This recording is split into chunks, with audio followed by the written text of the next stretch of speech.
Hi viewers, welcome to Neyveli சமையல். நான் உங்கள் ஜெயந்தி. நம்ம இன்றைக்கி யூஎஸில் இருக்கிற கிறிஸ்பி கிரீம் அப்படின்னு சொல்கிற ஒரு டோனட் ஃபேக்ட்ரி அண்ட் அவுட்லெட் அதுக்கு போயிருந்தோம். ரொம்ப அருமையாக இருந்தது. எல்லாமே ஃபுல்லி ஆட்டோமேட்டட். இது பாருங்கள், இந்த கிரில் மாதிரி வர இடத்துல அந்த மாவு வந்து அப்படியே ரவுண்டாக ஷேப் ஆகி அப்படியே மேலேயும் கீழேயும் போயிட்டு கெட்டி ஆகிறது. இந்த டோனட்னால் இப்போ வந்து இந்த ஸ்வீட்டாக நம்ம யூஎஸ்லலாம் ரொம்ப ஃபேமஸ். இப்போ இந்தியாவிலையும் எல்லா இடத்துலையும் அது கிடைக்கிறது.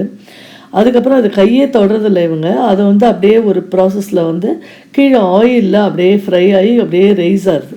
இது வந்து ஈஸ்ட்டும் மைதா அதெல்லாம் போட்டு பண்ணுற ஒரு ஸ்வீட் இது. இது நம்ம ஒரு பேச்சுக்கு பார்த்தா நம்ம ஊர் உளுத்த வடை மாதிரி இது இருக்குது. ஆனால் அது அப்படியே செம்ம சாஃப்டாக ஸ்பாஞ்சியாக இருக்குது. ஸோ இதில் வந்து அவங்க என்ன பண்ணுறாங்கன்னா, இந்த ஸ்டேஜில் வெறும்னா அது பொரிச்சு வருது ஆயிலில். அந்த இடத்துல மேலே ஒயிட்டாக தெரியுது இல்லையா, அந்த ஒரு பைப் மூலமாக அந்த சுகர் சிரப்பை வந்து அப்படியே ஸ்ப்ரிங்கிள் பண்ணுறாங்க மேலே. அப்படியே ஈவனாக ஸ்ப்ரிங்கிள் பண்ணோடனே அது அப்படியே கோட்டட் ஆகிடுது. ரொம்ப அழகாக அது வந்து கோட் ஆகி அப்படியே ஒரு இடத்துல வந்துட்டுருக்கு. இது பிளெயின் டோனட்டு.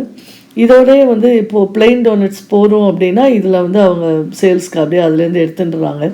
இல்லை அதுக்கு மேலே வந்து டாப்பிங்ஸ் வேணும் அப்படின்னா மேலே வந்து சாக்லேட்டோ நட்ஸு எல்லாம் போட்டு அதில் க்ரீமு நம்ம முதல்ல அந்த பிக்சர் பார்த்தோம் இல்லையா, அது மாதிரி க்ரீமு எல்லாம் போட்டு இந்த கேக்கில் எப்படி ஐசிங் பண்ணுவோமோ அது மாதிரிலாம் பண்ணியும் இதை வந்து சேல்ஸ் பண்ணுறாங்க.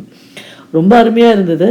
அந்த டோனட் டே அப்படிங்கிற அன்றைக்கி போயிருந்தோம். அன்றைக்கி வந்து நல்லா ஃப்ரீ சாம்பிள்ஸ்லாமும் கொடுத்தாங்க. அண்டு சேல்ஸும் வந்து பார்த்தா ரொம்ப ஒரு டசன் வாங்கினா ஒரு டசன் ஃப்ரீ அப்படிங்கிற மாதிரி நிறையா ஃப்ரீயும் இருந்தது. ரொம்ப அது பண்ணுற இதுவே வந்து ரொம்ப ஆட்டோமேட்டிக்காக அந்த ஒரு ஃபுட் ஃபேக்ட்ரி போனால் ஒரு எஃபெக்ட் இருக்கும்ல, அது மாதிரி ஒரு சின்ன லெவலில் இது பண்ணுற ஒரு இது. ஆனால் தௌசண்ட்ஸ் ஆஃப் டோனட்ஸ் வந்து அவங்க அப்படியே மேக் பண்ணிக்கிட்டே இருக்காங்க. அதில் இந்த டோனட், இந்த கிறிஸ்பி க்ரீமில் ஒரு ப்ராக்டிஸ் என்ன அப்படின்னா, அந்த டோனட் மேக் பண்ணும்போது ஒரு லைட் ஒன்று எரியுமா, அந்த டயத்தில் நம்ம போனோம் அப்படின்னா ஆளுக்கு ஒரு டோனட் வந்து ஃப்ரீயாகவே கொடுக்குறாங்க. நல்லா இருந்தது எக்ஸ்பீரியன்ஸ். பாருங்கள், ஷேர் அண்ட் சப்ஸ்கிரைப் பண்ணுங்கள். தேங்க்யூ.